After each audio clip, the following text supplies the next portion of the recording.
কলেজিয়ান দীপা কর্মকারের হাত ধরে একটা বড় হাততালি সবাই মিলে বিশেষ মুহূর্ত,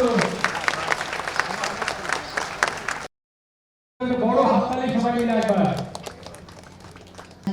कार्यक्रम के प्रधान अतिथि डॉक्टर मानिक शाह जी का हम स्वागत कर रहे हैं। অলিম্পিয়া এগিয়ে আসছে মঞ্চের সামনে নিয়ে একটা জোরদার করতালি সবাই মিলে একবার। প্রথমেই রয়েছে Assam rifles band followed by Nescafe Olympia on a tableau।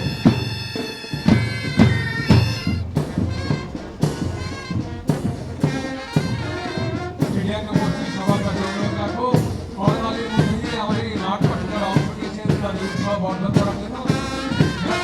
রয়েছে BSF ব্যান্ড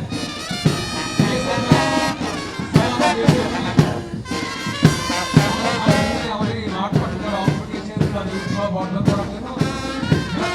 রয়েছে BSF ব্যান্ড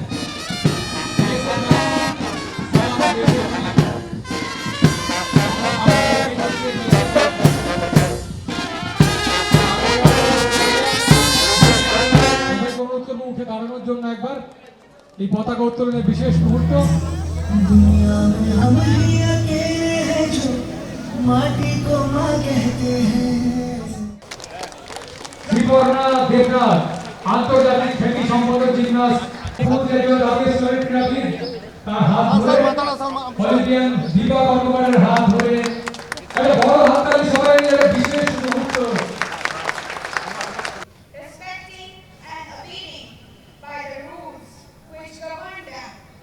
আমাদের সরকার আসার পর এখন পর্যন্ত বিভিন্ন জায়গায় আজকে সেটা যদি আমি বলি যে আমাদের যে রাজনীতি হোক, খেলাধুলার মাঠেই হোক, বিভিন্ন ক্ষেত্রে শিক্ষা জগতেই হোক, সব জায়গার মধ্যে যেভাবে একটা পলিউশনের অবস্থা পলিউটেড করেছিল সেই জায়গায় আজকে আমাদের সাফাইয়ের কাজ করতে হয়েছে।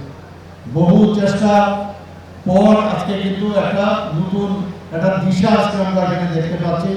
অলিম্পিক অ্যাসোসিয়েশনের যারা নতুন কর্মকর্তারা হয়েছে তাদেরকে আমি ধন্যবাদ দেব এবং আমরা তো চেষ্টা করেছি ওনাদেরকে সাহায্য করার জন্য নতুনভাবে যেন একটা মানে একটা ট্রান্সপারেন্সি একটা অলিম্পিক অ্যাসোসিয়েশন স্টেটের অলিম্পিক অ্যাসোসিয়েশন হয়। এবং আমরা জানি ইন্ডিয়ান অলিম্পিক অ্যাসোসিয়েশন যাকে শর্ট ফর্মে IOA বলা হয়, সেটা 1927-এ প্রতিষ্ঠিত হয়েছিল ভারতবর্ষে।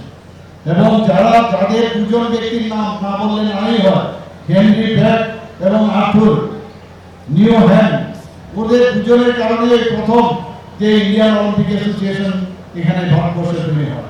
এবং তার পারপাস কি? তার পারপাস হচ্ছে যারা প্লেয়ার আছে প্লেয়ারদেরকে চিহ্নিত করা, কে ভালো খেলে তাদেরকে অলিম্পিকের খেলার মান তারা রাখতে পারবে কিনা সেই বিষয়ে তাদেরকে দেখে রাখার যে দায়িত্ব যে অলিম্পিক যে মুভমেন্ট সেই অলিম্পিক অ্যাসোসিয়েশন তার দায়ভার নিয়েছে। আমাদের মাননীয় প্রধানমন্ত্রীজি বারবার বলছেন যে আমাদের হিউম্যান রিসোর্স 65% আজকে আমাদের দেশের হিউম্যান রিসোর্স যার উপর ভিত্তি করে আজকে দেশকে নতুনভাবে প্রতিষ্ঠিত করার যে চেষ্টা মাননীয় প্রধানমন্ত্রীজি করছে সেটা কিন্তু আজকে এখানে যারা উপস্থিত তাদের কিন্তু আজকে চিন্তা করা উচিত।